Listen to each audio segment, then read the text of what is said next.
33 Karimata, Kebanggaan Madura, mempersembahkan serial Sandiwara Radio, Sabda Pandita Ratu.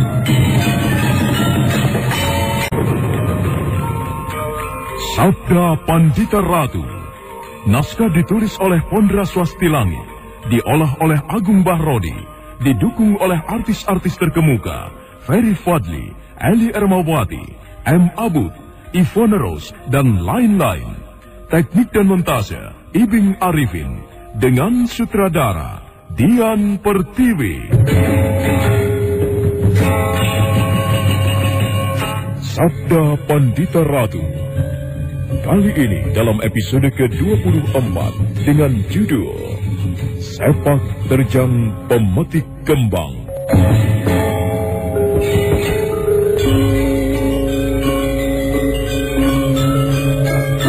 Kau lihat sebelah utara Lariangun. Kenapa? Ada 3 buah perahu di sana yang sedang melaut. Kau tahu apa artinya?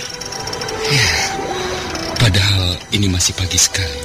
Mungkin mereka sedang mencari mayat itu. Jadi, siapapun gadis itu, menilik keadaannya mungkin ia berasal dari padukuhan atau desa-desa di sepanjang pesisir pantai. Entah apa yang terjadi kita tidak tahu. Mungkin sebuah kecelakaan atau apa. Aku menduga perahu-perahu kecil yang berlayar itu tentu sedang mencarinya. Iya, jadi bagaimana? Kita ambil mayat itu. Aku akan meminta kepada para awak kapal untuk melakukannya. Iya, aku sependapat Kameswara. Di arah depan, lurus dengan posisi kapal yang sedang berlayar, Kameswara memang melihat mayat yang terapung-apung. Pagi itu kabut turun cukup tebal, hingga pandangan mata agak terbatas. Badrawati tiba-tiba melihat sesuatu di depan. Ada sesuatu yang menarik perhatiannya.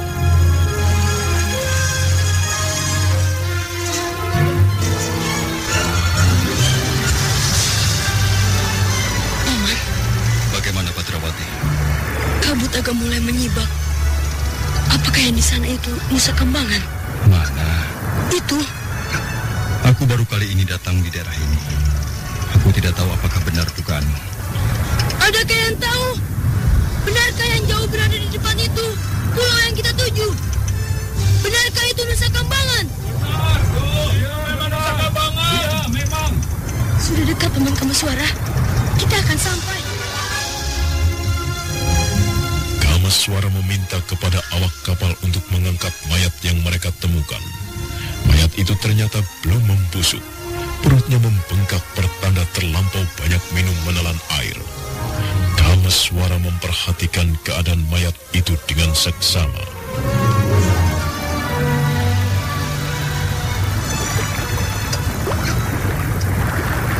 Bagaimana, Paman? Orang ini nampaknya mati di pulau. Lihat, luka di kepala dan punggungnya itu. Pasti ada sesuatu yang luar biasa telah menimpanya. Jika ia mati karena kecelakaan yang sesuai mungkin terjatuh dari tebing yang tinggi. Kasihan, ia masih muda. Apa boleh buat? Kita terpaksa membelokkan arah kapal ini menuju ke pantai. Mayat ini harus kita serahkan kepada penduduk untuk mendapatkan perawatan seperlunya. Syukur kalau perahu-perahu yang di sana itu benar-benar sedang berusaha mencari mayatnya. Aku sependapat, Paman. Kasihan keluarganya. Maaf, Kisanak. Aku meminta kepadamu untuk membelokkan arah kapal. Kita perlu singgah ke pantai untuk menyerahkan mayat ini. Baik, Tuan. Arahkan kapal ke pantai. Tarik layar. Tarik layar. 1, 2, 3.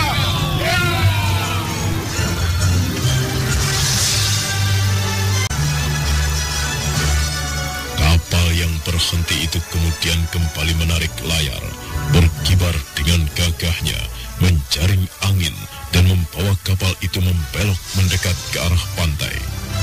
Beberapa buah perahu nelayan memperhatikan gerakan kapal itu, membuat mereka merasa cemas, justru karena mereka sangat mengenal betul keadaan laut di tempat itu.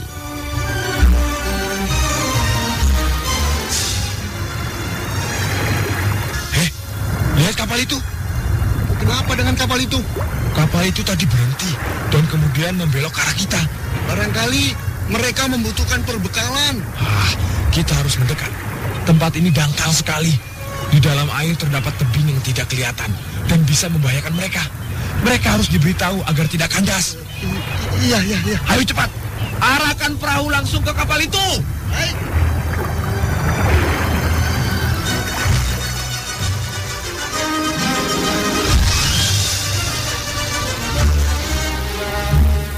Para nelayan yang mengenal betul dengan keadaan pantai di Teluk Penyu itu segera mendayung sekuat-kuatnya, membantu mendorong laju perahu kecil yang menggunakan layar kain sederhana.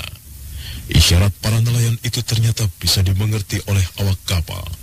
Jurumudi segera memerintahkan untuk menurunkan layar utama dan membuang sau.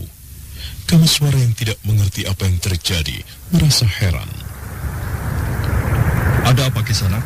Para nelayan itu memberi isyarat kepada kita untuk berhenti. Kita tidak boleh menepi. Mengapa? Mungkin karena keadaan di sana bisa membahayakan kapal ini. Kira-kira kenapa? Alasan yang paling masuk akal adalah bagian di sebelah sana dangkal, atau ada pusaran air di sana yang membahayakan. Oh, begitu. Kita tunggu saja mereka, Tuan. Mereka mendekati kita. Dua buah perahu kecil itu semakin dekat. Jurumudi memberikan isyarat kepada mereka untuk mengikat perahu di lambung kanan dari kapal dan mempersilahkan para nelayan itu untuk naik. Kameswara menerima keempat orang itu. Apakah kalian akan berlabuh? Nampaknya Kisanak mencegah niat kami. Ada apa? Oh, wajah pantai ini sangat aneh Kisanak. Bagian di sini memang dalam, namun di sebelah sana justru dangkal sekali. Terdapat sebuah tebing di dalam air yang tidak kelihatan, yang bisa membahayakan kapal ini. Wah, terima kasih untuk peringatan itu. Kisanak, apakah kapal ini membutuhkan perbekalan? Tidak, kami baru saja menemukan mayat. Mayat? Iya, nampaknya Kisanak para nelayan justru sedang berusaha menemukan mayat itu. Mana? Mana dia? Itu. Benar. Iya benar si Ari. Jagat Dewa Batara. Iya si Ari. Sudah kuduga. Aku merasa heran karena sepagi ini Kisanak semuanya telah berada di laut. Rupanya kalian memang benar sedang mencari mayat ini. Kalau boleh aku tahu, apa yang terjadi? Atau barangkali di antara Kisanak ada keluarganya? Tidak. Kami para tetangganya. Ari adalah anak dari salah seorang tetangga kami. Apa yang terjadi? Apakah ia berenang dan terseret arus? Tidak. Dibunuh orang? Atau... Maaf Kisanak, kami mengucapkan terima kasih karena Kisanak telah membantu kami menemukan mayat ini. Namun, kami tidak bisa menceritakan apa yang terjadi. Jika memang ada alasan yang menyebabkan Kisanak para nelayan merasa keberatan menceritakan apa yang telah terjadi, tidak apa, kami hormati. Silakan Kisanak membawa mayat itu. Tolong disampaikan bela sungkawa kami semua atas musibah yang menimpanya. Kami harus melanjutkan perjalanan kembali. Apa salahnya jika kita ceritakan apa yang sebenarnya dialami si Ari? Ya, betul. Kita berikan budi. Betul itu. Baiklah. Kami tidak keberatan menceritakannya. Bagaimana? Gadis ini mati bunuh diri dengan menerjunkan diri dari tebing yang tinggi di sana itu. Apa yang menjadi penyebabnya? Sebuah aib yang sebenarnya memalukan. Gadis ini dinodai oleh seorang yang tidak dikenal, dan dia bunuh diri. Dinodai orang tidak dikenal? Benar Kisanak. Apakah orang berperilaku biadab itu berambut putih? Benar. Bagaimana Paman Kameswara? Orang berambut putih. Orang itu sungguh menarik perhatian. Aku menduga ia salah seorang yang memiliki raja seperti yang berada di tanganmu itu, Badrawati. Lalu? Mana yang lebih menarik perhatianmu untuk diselesaikan? Apakah jalan terus ke Nusa Kambangan? Atau turun ke daratan sekarang juga? Aku mempunyai sebuah dugaan Kameswara. Bagaimana Lare Angon? Iya, bukankah gadis yang kau ceritakan itu menyebut hantu dari Nusa Kambangan? Benar. Nah, aku menduga tentu orang berambut putih itulah yang disebut-sebut orang sebagai hantu Nusa Kambangan. Lalu bagaimana? Ruang gerak dan jelajahnya sangat luas. Terbukti ia muncul pula di Padang Taritis yang tempatnya cukup jauh dari tempat ini. Lalu? Ya, aku kira kita langsung saja menuju ke sarangnya. Kemanapun ia pergi, seperti burung yang terbang jauh, pasti akan kembali ke sarangnya. Bagaimana, Paman? Aku justru mempunyai pendapat yang lain lagi. Jika kita menginginkan keterangan yang kita butuhkan, di antara kita harus ada yang ikut turun bersama para nelayan itu untuk mengetahui apa yang terjadi di sana. Benar, Paman. Maaf, Kisanak. Bagaimana Kisanak bisa mengetahui yang menodai gadis ini lelaki berambut putih? Di suatu tempat ada kisah serupa. Seorang gadis bernasib malang. Ia dinodai oleh seorang pemuda yang berambut putih semuanya.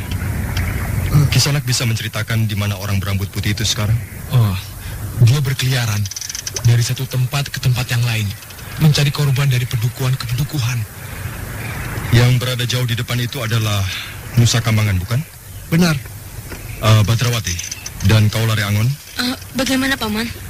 Aku pikir kita berbagi tugas. Kau berdua ikutlah para Kisanak nelayan ini. Carilah keterangan apa yang terjadi di sana.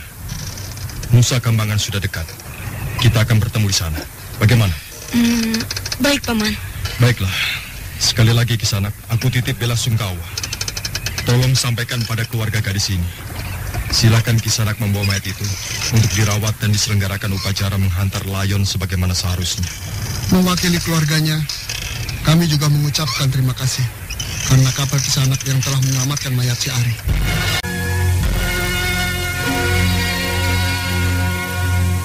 Maka demikianlah, Badrawati dan Lare Angon memenuhi perintah Kameswara untuk mendarat di pantai.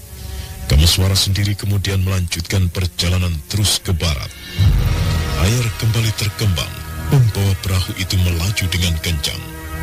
Berita atas ditemukannya mayat Arih membuat gempar desa di pesisir itu. Keluarganya bertangis-tangisan, ibunya semaput dan menjadi gotongan.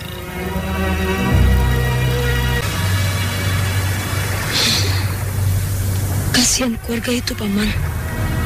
Mereka sangat kehilangan. Dan sungguh keparat perbuatan biadab dari lelaki bejat yang telah menodainya. Seharusnya ia melihat akibat dari perbuatannya seperti ini. Ingatlah, Badrawati. Pelaku perbuatan terkutuk itu mungkin mempunyai hubungan dengan kita.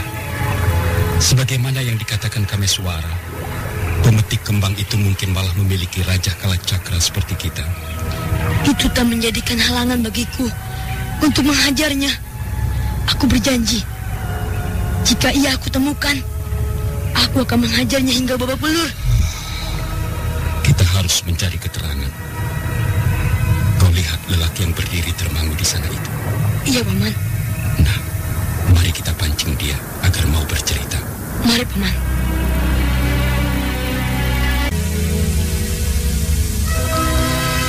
Seorang lelaki parubaya yang telah berambut uban dua warna nampak termangu. Tatapan matanya kosong memandang ke arah laut yang luas, seperti ada sesuatu yang membebani perasaannya. Badrawati dan Lare Angon segera mendekatinya. Namun rupanya lelaki itu masih bisa tersenyum ramah. Selamat pagi, Paman. Selamat pagi, anak mas. Bukankah anak mas berdua adalah penumpang kapal yang kian jauh di sana itu?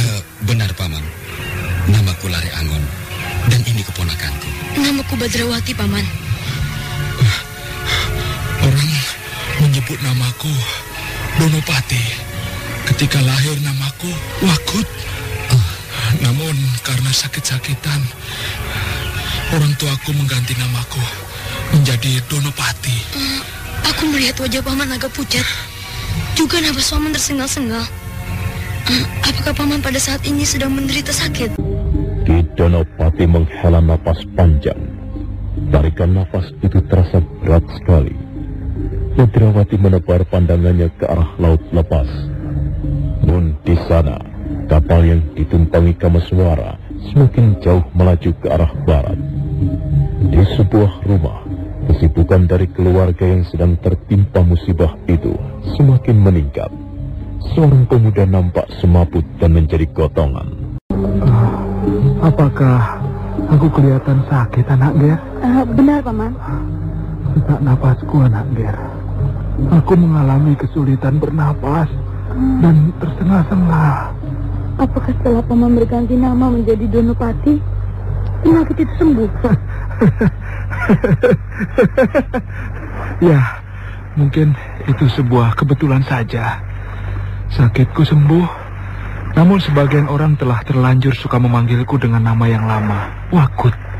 Ya, mengapa kalian turun dari kapal itu? Kami perantau, Paman Donopati, yang berjalan dari satu tempat ke tempat yang lain oleh dorongan ingin melihat jembarnya dunia.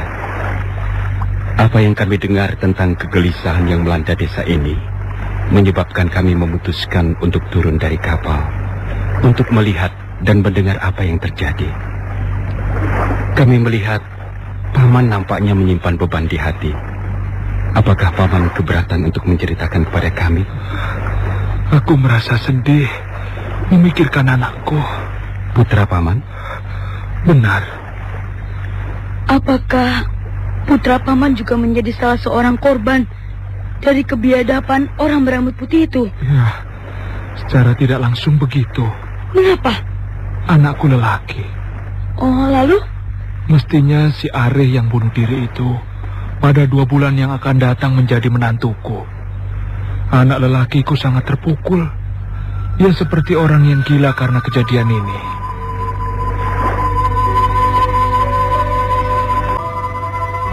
Badrawati dan Lare Angon mengangguk-angguk. Di antara orang-orang yang sibuk di rumah duka itu, memang terlihat seorang pemuda yang sempat kehilangan kendali dan segera diamankan beberapa orang tetangganya. Rupanya pemuda itu adalah anak lelaki Ki Donopati. Badrawati dan Lare Angon saling berpandangan dan kemudian membuang tatapan matanya ke laut yang luas.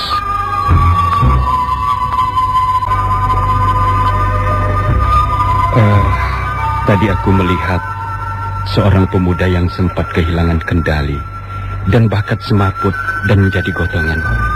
Itukah putra Paman? Benar, anak mas. Namanya? Nama anak lelakiku Swadono.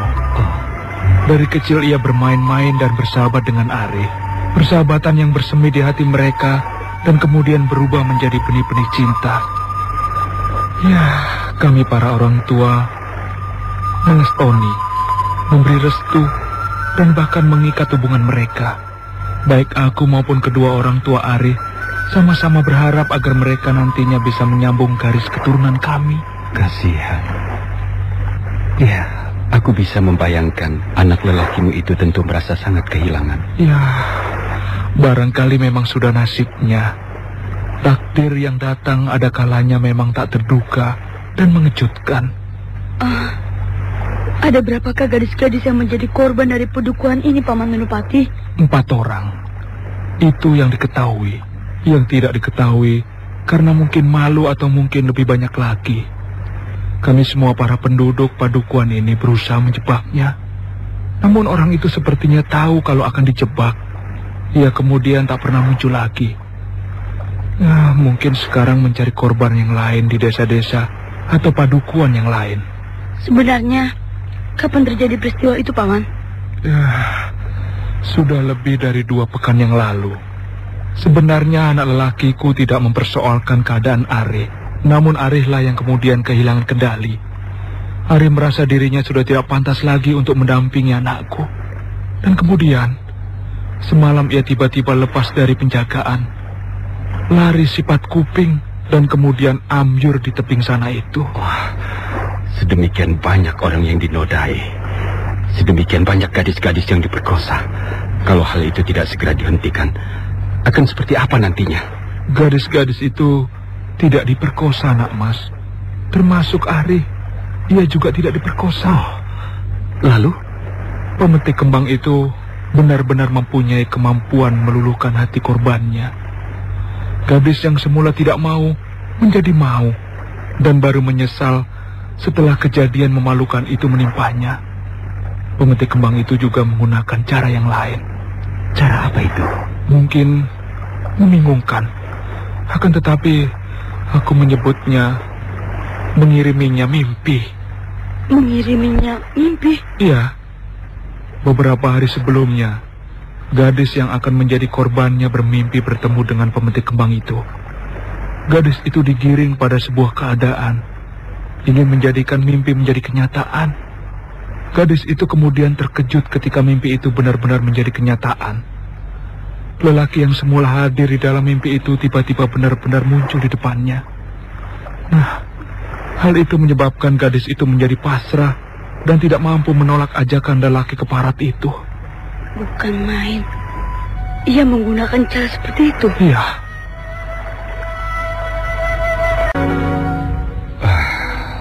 Bagaimana menurutmu, Badrawati? Sebuah cerita yang menyeramkan, Paman Lare Angon. Kita harus segera bertindak. Kalau kita tidak segera memburu orang berambut putih itu, maka akan semakin banyak gadis-gadis yang akan jatuh menjadi korbannya. Kita bisa membayangkannya. Apa yang bisa dilakukan oleh para penduduk untuk mencegah sepak terjangnya. Bahkan andai kata pemetik kembang itu melakukan dengan kekerasan sekalipun, siapa yang bisa menghalanginya? Jika benar dugaan Kameswara bahwa orang yang berambut putih itu memiliki Raja Kalacakra, maka siapa yang akan sanggup menghadang sepak terjangnya, Badrawati? Itu yang dari tadi aku pikirkan, Paman Lare Angon. Harapan satu-satunya hanya ada pada kita dan Paman Kameswara yang mampu merendam perbuatan terkutuk itu. Jadi bagaimana? Kita tinggalkan tempat ini. Kita tidak perlu berpamitan kepada mereka. Kita menghilang begitu saja. Kalau kita berpamitan, malah akan merepotkan. Mereka merasa berhutang budi kepada kita. Ya, aku sependapat. Kita tinggalkan tempat ini. Kita mencari keterangan dari padukuhan-padukuhan yang lain. Akhirnya Badrawati dan Lare Angon pergi dengan diam-diam dan tanpa diketahui siapapun. Kedua orang itu sudah membulatkan tekad untuk memburu orang berambut putih yang benar-benar telah keterlaluan perbuatannya itu. Di pagi itu pula, di desa Puring,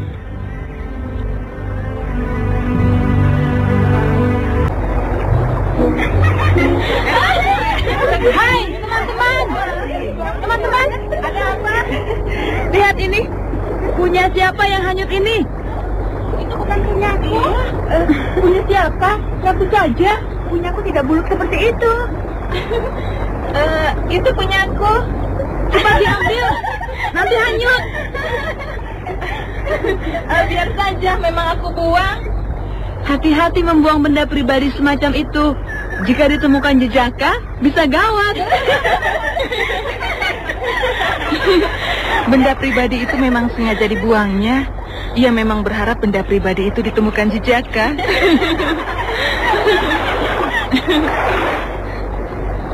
Nampaknya kau turun ke sungai sendirian, Mengisti? Iya. Mengapa? Sesanti membantu ibu memasak, maka hanya aku yang turun ke sungai mencuci semuanya ini. Aku juga tidak melihat Pepetan. Iya. Dari tadi sebenarnya aku juga membatin hal itu. Bukankah kemarin Pepetan berjanji akan turun ke sungai dan kemudian bersama-sama akan mencari dedaunan untuk jamu? Apakah kira-kira ia sakit? Tidak tahu. Mungkin. Bagaimana seandainya sepulang dari mandi dan mencuci ini, kita menengok rumahnya? Boleh. Di samping itu, aku ingin menceritakan sesuatu yang luar biasa kepadamu. Sesuatu apa? Semalam, aku mengalami kejadian yang sangat aneh. Kejadian apa? Nanti, kalau semua teman sudah pada pulang, aku akan bercerita. Ayo sekarang, Kungkung. beberapa orang gadis desa Puring sibuk dengan cuciannya. Bukan hanya mencuci pakaian, tetapi juga mandi, membersihkan diri di gemericik air yang bening. Ada pula 2 orang gadis yang berenang di bagian yang agak dalam. Tak seorang pun dari para gadis itu yang menyadari bahwa dari kejauhan, bersembunyi di balik rimbunya semak belukar, seseorang mengintip kegiatan mereka. Seseorang itu berambut putih.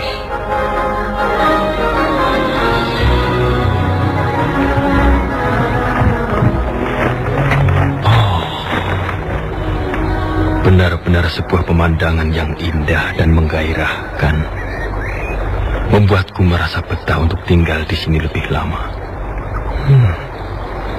Gadis-gadis cantik berkulit kuning, mandi di air yang jernih, berenang seperti ikan. Hanya orang yang terhormat saja yang berhak menyaksikan. Orang terhormat itu adalah aku. Gadis yang sedang berbicara dengan Lambang Sari itu, wah, cantik sekali. Ya, tunggu saja. Aku akan mengirimkan mimpi yang membuainya saat kau benar-benar sudah terbuai, Endo. Aku akan datang menyergapmu. Aku adalah serigala dan kau hanya seekor kambing. Nah, saudara pendengar, bagaimanakah kisah selanjutnya? Ikutilah terus serial Sandiwara Radio Sabda Pandita Ratu.